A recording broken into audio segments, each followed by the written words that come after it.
Hello guys and welcome to our podcast. Today we have a very special guest, Dominic Duszczenko. He's special because he is juggling two demanding careers. He is a registered realtor here in Ontario and he's also a registered pharmacist. If you're interested in learning how to do side hustling on top of your profession as pharmacist, how to do investment, or even how to choose a second career, this podcast will be very interesting for you. So welcome to today's podcast, Dominic. Ali, thanks so much for having me here. I'll be honest with you, I'm actually a rookie at this, so my first podcast. So yeah, I'm really looking forward to it, and I'm thrilled to be here. Wonderful. So we will be enjoying the new experience. All right, would you like to start introducing yourself? Yeah. So you obviously introduced my name, Dominic Duszczenko. So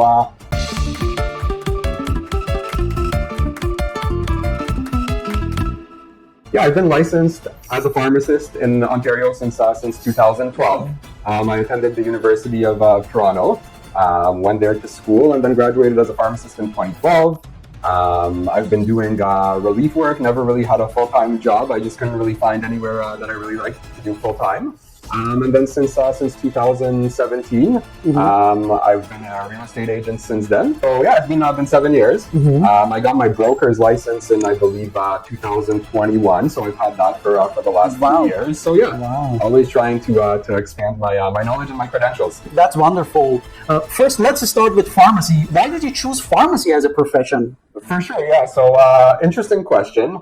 Yeah, in most cases, you do have somebody who kind of pushes you towards that direction. As a child of immigrants, obviously your parents always want you to become a professional. It was either lawyer, doctor. Those were kind of the big ones, or those were what my parents wanted me to be.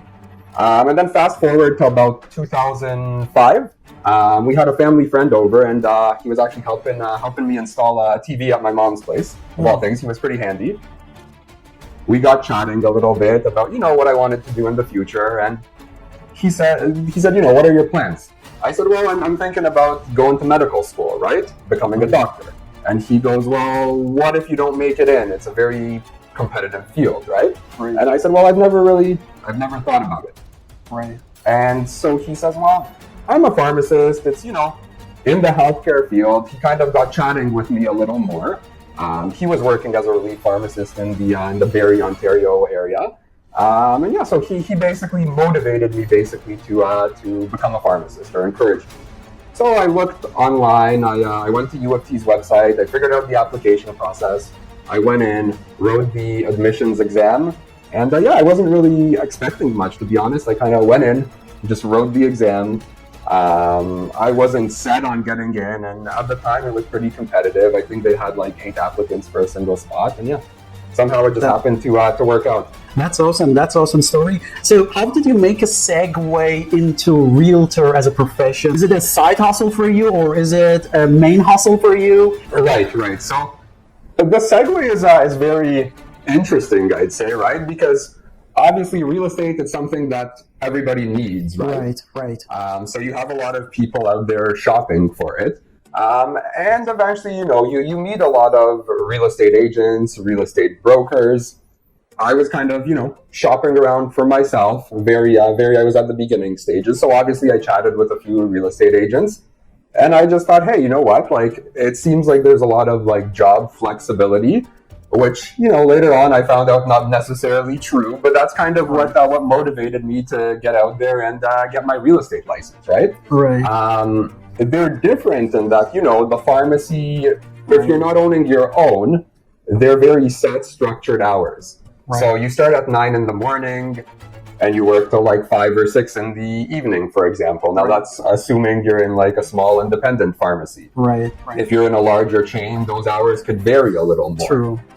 So with real estate, there's a lot more variety to your day, for example. Right. This is what I heard from several people, and I believe it is true. Freedom is the real wealth, and you wanted to achieve a new wealth, right? Right. Your freedom, and you're your own boss. Exactly. First, you started to be a pharmacist, you gained experience, and then at some point turned into a different way. How did your background experience help in this field? Right. So you're wondering how almost the skills from one transfer over to the other? So Pharmacists, I find it's very much a profession of perfection. Right. And so obviously, you're kind of the last line of defense. When a patient goes to see their doctor, they bring their prescription over to you. And then at that point, perfection is key, right? So I find that background, the perfection, has really helped me because obviously with real estate, you're helping people make, usually the biggest transaction in their lives. So my attention to detail, my perfection has really helped me to be able to look through those contracts and just, make sure every single T is crossed, every single I is dotted. Oh, wonderful. So on busy days, do you first hand out the medication or the key? How do you work on your work and life balance? If you work up until 5 o'clock and then you go to your showings, and then what happens to your life? For sure. So I think structuring your day is really important. So when I go to bed the night before, I try to have a rough idea of what my structure for the following day will be. Yeah. And now, as far as balancing work and life, I'd say, with pharmacy, the hours are set. Right. You go there at 9, you leave at 6, you're done at 6 or at 5, whatever time that may be. Real estate, you could really be working, all day, as an example, right? So sometimes you'll be at the gym, for example. A phone call may come in, an email may come in, or simply just networking with people at the gym, looking for clients potentially, right? So I think with the real estate job, you're really able to incorporate your daily activities into work very easily. So I will ask you a general question because there are always people coming here and they will decide at some point to purchase a place, to rent a place. So what are the new trends newcomers need to know before they come to Canada or even to choose to do this transaction? Right. So trends, I'd say, lately, because of where the market is at, I'd say there's a lot of opportunities for people who are looking to get in. Obviously, we're recovering from a pandemic. We're recovering from a time where interest rates were at historical lows. And those interest rates slowly started to go up in about March 2022. So right now, I'd say the biggest trends are, you're slowly seeing power of sale properties come to the market. So I'd be happy to talk to your audience in a little more detail about that at one point. But essentially, those are just, properties which the owners are no longer able to pay the mortgage. It gets taken over by the bank. And at that point, the bank tries to dispose of the property. So I think there's a lot of opportunities coming in those power of sales. So that's kind of a big area where I see a lot of opportunity. The other area is assignment deals. So assignment deals typically where, let's say somebody bought a condominium or a development pre-construction, and then they would wait for that to close, and they would, before the closing occurred, they would just sell the contract to somebody else. Now, traditionally, what was happening was, between the time when you signed the initial paperwork and between the time you were assigning that, the market actually trended upwards. Now, given that interest rates have actually gone up, the market over the last little while had trended downwards. So again, now I'm seeing deals being out there where the assignment sales are actually selling for less than they were selling 2 years ago, as an example. So I think those are trends and big opportunities for a lot of people. Did COVID have any effect in this trend, like prices going down or interest rate going up? Did COVID have any effect? Yeah, absolutely. So I'd say when, the global pandemic first hit, interest rates at that point trended downward. It all really has to do with interest rates, right? So interest rates trended downwards. You were able to get a mortgage at 1.5% during, the good times. So at that point, everybody's spending, everybody's buying. And then, you get to a certain point where the Bank of Canada just tries to kind of reshuffle or balance the economy. Now, so COVID caused the interest rates to go down, but when they get down to a certain point where inflation could be a concern, at that point the Bank of Canada then starts raising the rates. So naturally, as the rates go up, people's buying power tends to go down, unfortunately. So at that point, the market tends to trend downwards a little bit.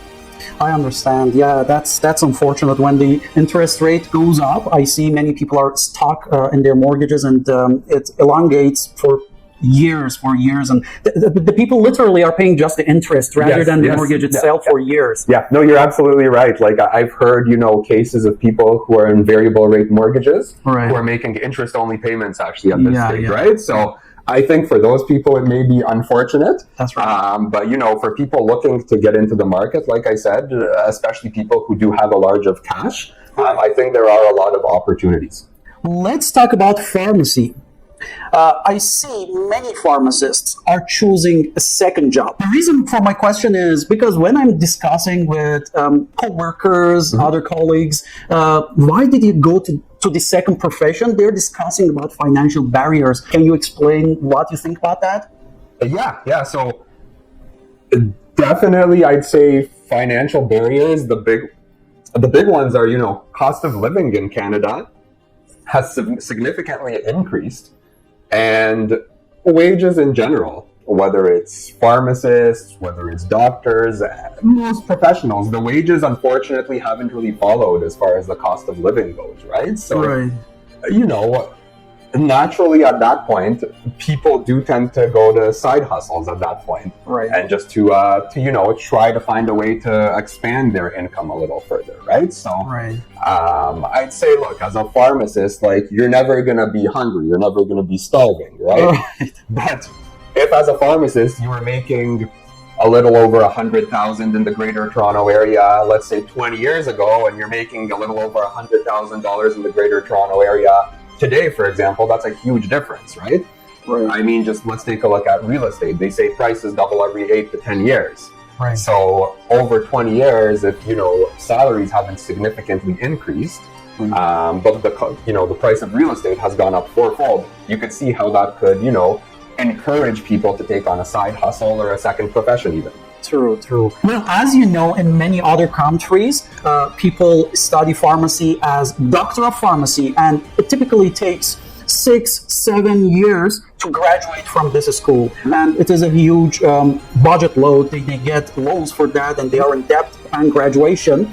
And when they come to Canada, there are still like 3, 4, 5 different exams, trainings, internships they have to go through. So for an international pharmacist, it takes like 10, 12 years if they study continuously and they pass their exams one after another. It is 10, 12 years of their best years. Yes. After they come to Canada, as a salary, what should they expect? What is it like? Because this is the most interesting part. People want to decide if they want to continue their profession or not. Let's discuss about Toronto. The Toronto area. Yes. So the Toronto area, I'd say, as a pharmacist, you could expect to make anywhere from $55 to $60 an hour. Now, let's assume you're working 2,000 hours a year. That'll bring you anywhere from $110,000 to $120,000. Now take off your taxes from there, which I'd say is about 30% off of that. So you're probably looking at somewhere between, let's say $80,000 and $90,000 roughly, give or take home in your pocket. Right, but if you hit $100,000, your taxes will go up like 40% or even more, right? There's the way the tax system is structured. I'm no expert in this. I have an accountant who takes care of all of this for me. But yes, definitely once you're over like $100,000, there's certain tax brackets. So yes, I think the highest tax rate is, like you said, around 40% actually. Yeah, so... but it's broken up into brackets in a stepwise fashion. True. But it is enough for living in Greater Toronto area. Is it enough to have some little bit of saving? Let's say, how much is an average rent for 1 bedroom or 2 bedrooms in Greater Toronto area? How much they have to budget? Sure. So it really depends on the part of the Greater Toronto area, but I'd say, for a 1 bedroom, if it's just a single person, or let's say like a young couple, for example, who are fine with 1 bedroom, I'd say they'd have to budget roughly like $2,500 a month for rent. If you're looking for something larger, like a 2 bedroom, you're probably looking at about $3,500 to $4,000 for rent. Now that's, close to the Toronto core, right? Obviously, the further you go away from the city center, rents do go down. Also, we talked about salaries in the Greater Toronto area. Now, I think there's significant opportunities for pharmacists in more remote areas, right? Because we chatted, I said, in the Greater Toronto area, you're looking at $55 to $60 hourly. Now, having said that, if you go to more remote areas of Canada, more remote areas of the province, you could get well into over $100 an hour, for example, right? You could get up to $120, $130 per hour. So at the end of the day, it really depends on where you're looking to settle, or if you're looking to, settle outside of the Toronto area for a while, build up a little bit of cash, and then bring that cash back to the Toronto area. That's ultimately where people want to be. True. Yeah. No, that's very smart actually to do, and that's what many people do as well. But it is very interesting how they work reverse, or how they work opposite each other. Mm-hmm. The more you go outside larger cities, mm-hmm. salaries go up, mm-hmm. and you pay less rent, and life expenses go down. Yes. So you save double. Yes. Yes, you save on the one end. It's ironic. Yes, I see what you're exactly, saying. Yeah. You're making more money on the one end, and you're paying significantly less in either housing costs, rent. Now, other things may be a little more expensive, like food, for example, because it may be a little more expensive to get to those areas. But yes, on the net, you're definitely gaining. Exactly. You're earning more and paying less. So there's definitely a lot more in the bank account. That's true. And when you come to larger cities, the salaries go down, the rents go up, and if you own a vehicle, you have insurances for that, and there are many other expenses that should be taken into consideration when you're living in a larger city. Yes, yeah. Simple supply and demand factors, I guess, in play as far as, how much a pharmacist earns and where they're located. True. So, many pharmacists who immigrate to Canada, they already own their own pharmacies in their home country. Yes. Either in Egypt, Iran, Turkey, wherever they come from. Yes. They own their own pharmacies. And they come here with the hope that they can open their own pharmacies, mm-hmm. and run their own business. Be your own boss, right? That's what we are talking about. Exactly, yeah. But there is a concept here as chain pharmacy, banner pharmacy. They're like different types of businesses and corporations in here. How are they operating? How do you compare them? Do they earn enough? Is it lucrative to open your own pharmacy? Right, yeah. So in a nutshell, you have, chain pharmacies, large corporations, Shoppers Drug Mart, Loblaws, Costco, everybody's gotten into the pharmacy business. True. So those pharmacies, I'd say the biggest benefit they have is their brand recognition, right? So some of these brands I've mentioned, anybody in Canada will know the brands, right? So naturally, people tend to go to those pharmacies just because of the brand recognition. That's kind of the biggest thing.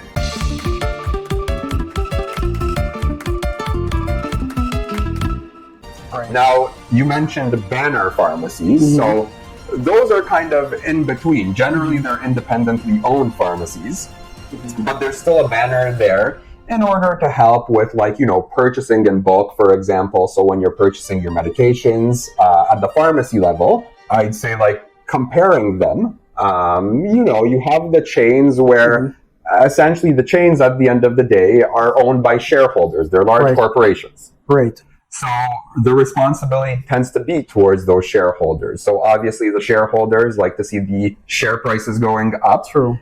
So naturally those pharmacies tend to be very structured around metrics, for an example, right? So there tends to be a lot of focus on, prescriptions per hour, other billable services per hour. The independent pharmacy model, from what I've seen, tends to be focused a little more on building that relationship with the patient. Almost like your friendly friendly neighborhood drugstore, for example. Yeah. And I think the trend there is you build the right relationship and the money will follow. True. There is a proverb that says, when you run for yourself, you run faster. Mm-hmm. When the pharmacists own their own business, they are kinder to patients, and they work harder in comparison with if they work in chain. It's funny because I've talked to other pharmacists who have worked for chains and then have owned their own, and yes, definitely, I'd say, when you're working for yourself, at the end of the day, you will work the hardest, right? Right. So, I've chatted with certain pharmacy owners now who just told me, certain things I wouldn't tolerate in my practice, for example, when I was working for a large chain, but I'm kind of more tolerable of those things, right? True. Yeah. At the end of the day, if you want to give me a recommendation, I want to open a pharmacy, what do you think? Is it lucrative or it's not lucrative? Is it going to be worth it? Is there going to be a return? I know it is relative, by the way. I know there is no definite answer, but overall, what do you think? Can that be a lucrative business? For sure, it can. I mean, at the end of the day, there's a couple important factors. I mean, let's backtrack a little bit. So, a pharmacy in Canada is quite competitive, I'd say, right? There's a lot of pharmacies around. It is cutthroat business. Yeah, I would agree. Yeah. The average consumer out there has a lot of choices and a lot of options as far as, where they could go with their prescription medication, right? So, like they say in real estate, location, right? Your location is definitely important. So I'd say, if someone is looking to set up a pharmacy, definitely make sure, you do your homework, figure out what the competition is like and what the need is in that particular area, right? And then, the other aspect to remember is it's a volume-based business in many cases, right? Margins tend to be slim. So in many cases, you're counting on the volume to make up for those margins, right? So definitely it could be lucrative. It's not something where, you're gonna jump out of the gates running, so to speak. But definitely if you find the right location, if you provide the right customer service, eventually the volume will come, I'd say. Now, I have worked in several other countries. Yes. Okay. Like in Iran, in Turkey, in Cyprus, in that geography, the pharmacist needs to be present physically in the store for the store to be open. Yes. This is the common rule, I believe, in all over the world. Correct. That applies in Canada as well. But the workflow is totally different. For example, in Iran, you're going there, you're treated as a king. You go there and sit, and your job is mainly supervision and supervising the overall workflow. You're not signing every single prescription, and this is done majorly by technicians. They receive the prescription, the technicians fill the prescription, the assistants fill the prescription, and they hand it out to the patient. You're just overseeing the show. And you're just overseeing the show. Yes. Sometimes you can take a nap. Yes. Okay? So they are, and of course they have good salaries in those countries as well. How is it now? This is the structure of the pharmacies in other countries that I explained to you. Right. How is it different with Canada? I want to hear it from you.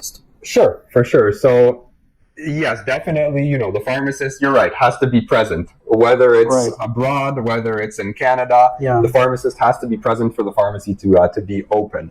Now, the pharmacist in Canada here, I would say, has a more active role. Not only supervision, but like you stated, you're basically responsible for, doing the therapeutic or the clinical check on every single prescription that kind of comes through the store. There's responsibilities as far as patient counseling is involved. So that means educating patients on their medications, any potential interactions they may have. The pharmacists now can inject vaccinations, whether it's, the big thing is like the seasonal flu vaccinations, for example, or pharmacists were huge during the COVID immunization campaigns.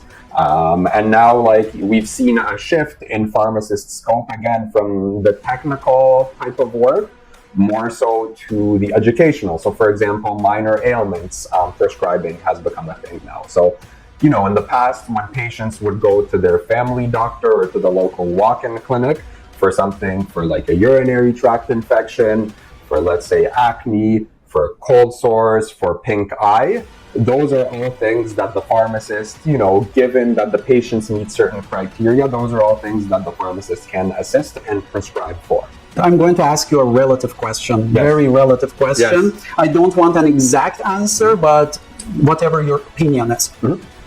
Which city is the best city for pharmacists to live in and choose as a new home? What do you think I'm going to say? Toronto? Toronto, absolutely Toronto, yes, for sure. No. From which perspective? Yes, exactly. So I guess it really depends on perspective. It depends what you like. Yeah. Toronto is definitely, an attractive city to live in if you like lots of things to do and, city life, nightlife, that kind of thing, right? So, Right. But obviously, like you mentioned, there's expensive, for example, rent or housing prices, right? So Right.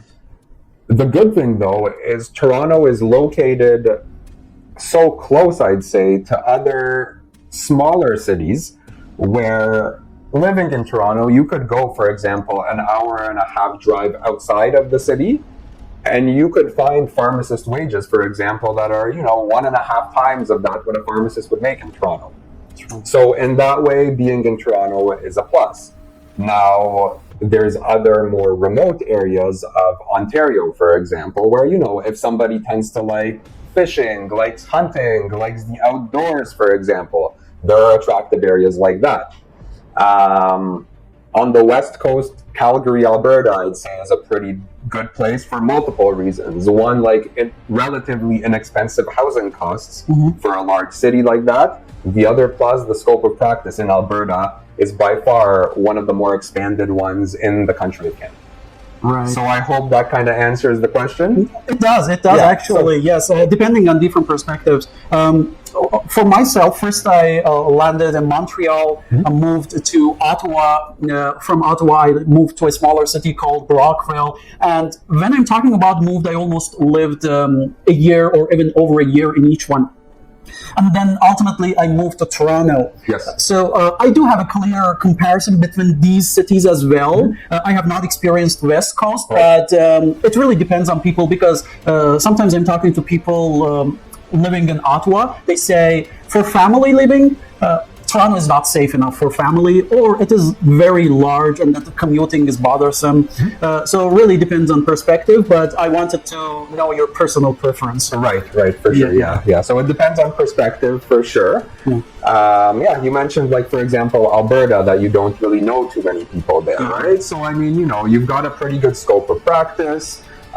You've got housing prices that are relatively fair. And then also you've got the Rocky Mountains, which have the best skiing in Canada. So, if someone's a big skier, I could see how they'd be attracted to that area, right? So, yeah. True. All right. Let's discuss about future. Now, we are living in a first world country, as they say. Yes. Of course, I see pretty much a lot of retarded stuff in here as well. But we are living in first world country with different hopes and with different technologies as well. And AI is developing, new technologies are appearing in pharmaceutics. How do you think technology will change the profession? I think, there will be even more of an evolution. We discussed earlier, for example, that the pharmacist's role is becoming more clinical. Right. I think there's, this isn't necessarily new technology, but for stores that do a large volume of prescriptions, they already have some sort of automated filling or packaging machines, for example. So I think ultimately that will help the patient care and the clinical aspect, because it gets the pharmacist away from technical duties, more so to a consultant or like an educator type of role. Now, AI, I definitely see, roles for AI, whether that's to help with, drug food, drug condition interactions. I could foresee AI being, a big thing. So in future technology, how do you think pharmacists can contribute to this evolution, this development that is happening every day that we didn't think of even like a few years ago? So, it's interesting because so far we've discussed the role of the pharmacist and we've chatted about, what you and I are kind of most familiar with, right? Which is community pharmacy. But I think technological advances will, for pharmacists who are looking to work in industry, for example, right? For large pharmaceutical companies, I think, AI will definitely help those particular pharmacists, for example, and it'll advance healthcare much quicker than we've seen in the past. What advice would you give to someone who wants to be a pharmacist in Canada? Definitely as they're going through school, what I would advise them to do, and I found very helpful for myself. I would encourage to make sure they're getting summer jobs that are relevant to their practice, because it will not only help expand their skills, but also it will help them to, figure out the pathway that they truly like, right? It'll help them figure out whether they like to be a community pharmacist, a hospital pharmacist, whether they like to be a pharmacist in the industry setting, for example. Right. And then one point of advice I would give to those students is to make sure they are exposed to all of those different paths of pharmacy in order for them to figure out which they may like most. All right, Dominic, it was very interesting exchange of information, and thanks for attending this podcast. I hope it was useful for our audience as well. I hope so as well. If you have anything final to share with us, we are more than happy to hear. Ali, I just wanted to say thanks so much. I really appreciate the opportunity. Like I said, it's my first podcast, and you gave me a rough idea of how you were going to structure it anyway. So I found that somewhat helpful, and hope maybe this is the start of something new. Yeah, wonderful. Have a good day.